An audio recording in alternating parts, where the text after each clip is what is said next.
So, hi everyone, today we're gonna talk about another beast that we tend to suffer, beasts that are obviously connected with putting us in a better probability to suffer with bad outcomes since they create base decisions that are correlation with having so bad outcomes in our life, wherever we're talking about wealth, health, relationships, family, and then so that's why it's important to understand him to fight him. And then, obviously, first, then I'm gonna try to help you. I expect you as well to help me by subscribing the video. And then, obviously, we're gonna go for the discussion that is cognitive dissonance bees. It's gonna be so the bees that we're gonna face today. And then, so what is this bees? Why we do what we do? What is cognitive dissonance bees? Cognitive dissonance refers to the psychological discomfort we experience when we hold two contradictory beliefs,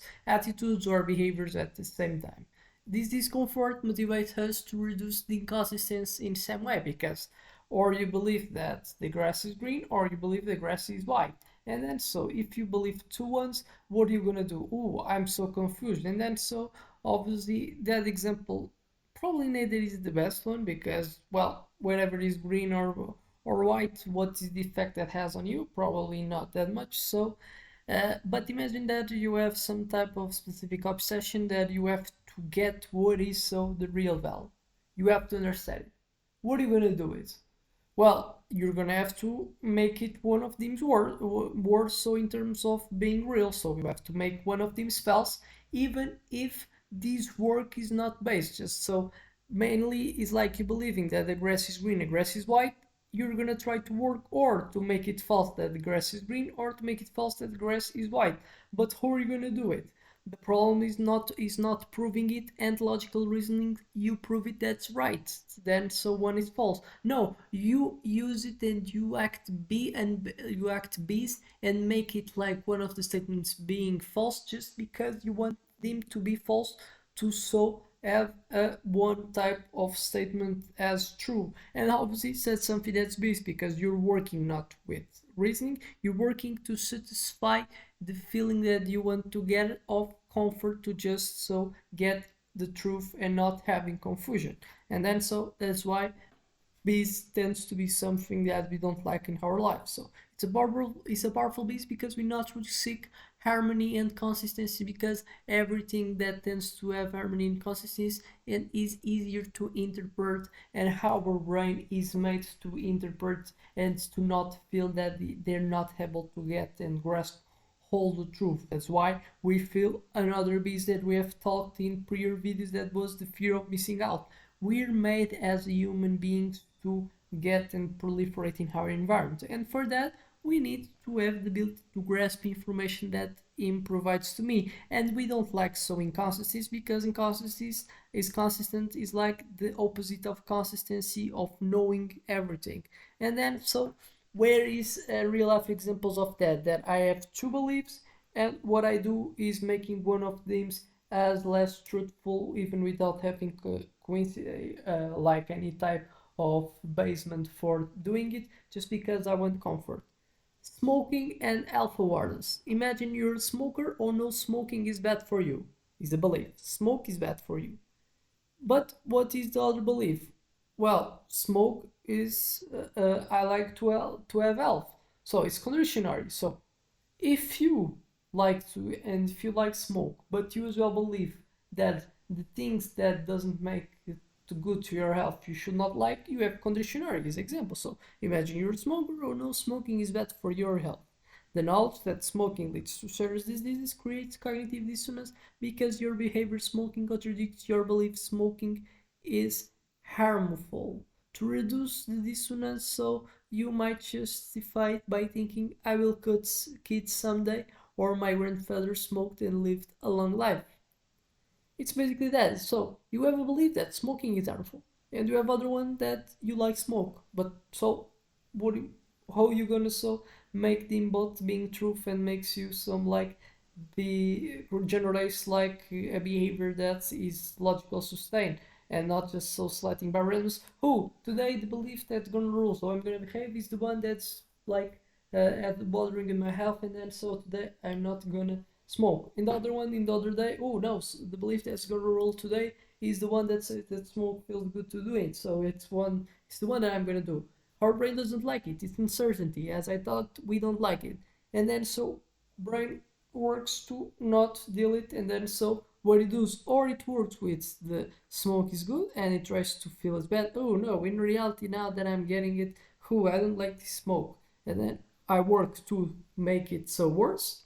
And probably doesn't have any type of reliability to do it because I have liked it, and just probably what I'm doing today is inventing that I don't like, or I'm gonna work in another way that's probably the easiest one since it's easier to kind of so even accepting that makes bad to us, but it's just probably in long term that you're gonna feel so the effects. It's easier so to downplay the bad effects in long term to accept and to remain getting addicted to substance. So what I'm gonna be the thing that I'm gonna work is working in the belief smoking is harmful, trying to be something that obviously so contradicts to this, that by saying my grandfather smoked and lived a long life, so kind of decrease the power and how so is reliable this belief, or so I will keep someday accepting it but downplaying, say that I can have like time to still having a good health if I could, so whatever it is they're gonna be the day in the future. Buying expensive item, you might justify buying an expensive item that you don't really need by saying it was on sale, or I deserve it after hard week, to align your behavior spending with your need for financial responsibility. Another good example. Other one that as well is one of the most common ones, dieting and cheating. If you are on a strict diet but eat a slice of cake, you might feel guilty. To reduce the discomfort, you might rationalize it by thinking it's just one slice or I will work it off at the gym later. Supporting a company with ethical issues, you may continue to buy products from a company that engage in unethical practices because you value convenience or price. To justify this, you might tell yourself everyone does it or they're not as bad as other companies.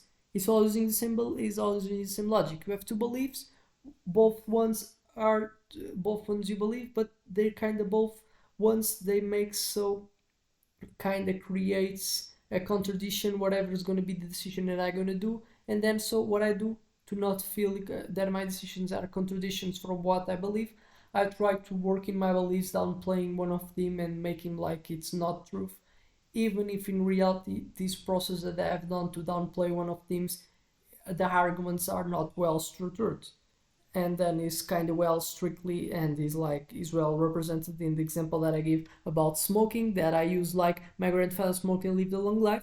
This like one of the persons of whole scenarios that have smoked, and if you see, to take a conclusion we have to look for averages and not for specific persons, and then to build this argument I'm falling in all other type of ways, that these bills of kind of getting and using outliers as people that can be so taken uh, a specific rule just because of being someone that have exist, but they were outliers. They're like exceptions from the law that not should be taken and should be so built above them a specific law. And so when you're more susceptible, we make decisions that have long-term consequences, like buying a house, choosing a career. So we're particularly vulnerable in that type of decisions. We encounter new information that conflicts our existing beliefs, so we have to fight or try to make and create and say that's not reliable. These new decision, these new type of informations are the old ones. These are the ones that I'm going to work to not make reliable. Our behavior is in direct contradiction to our values, environment beliefs that's driving uh, a gas guzzling care. We experience personal failure or feel guilty about our actions. Normally something that we tend so to fight it, to so build in our beliefs to not feel this personal failure or a guilty type of feeling. And so now that we understand this, the problem is that obviously we make and we always try to make us feel comfortable, but this comfortable comes with downplaying and building arguments that they're beast and they're just so have and serve us to put us in remaining in our comfortable zone. So we have to try to do to combat the cognitive dissonance. Be aware of the bees. Simply recognizing the dissonance is influencing your decisions can help you challenge your justifications, because what is the hero of these bees is the justification that you use to downplay one of the beliefs that we have. So we have to work on in understanding that the justification that we do to fight one of the bees is a correct one. Pratica is so self-reflection. So to you, now that you understand that exists the bees, you have to understand when you do the bees, and then instead of ignoring the discomfort, take time to understand why you're experiencing it and whether it's leading you to make irrational decisions. Align your actions with your values instead of just basing it in short-term pleasures. The example of the smoking is the best one. I have the belief that smoking is good. I have the other one that smoking is harmful.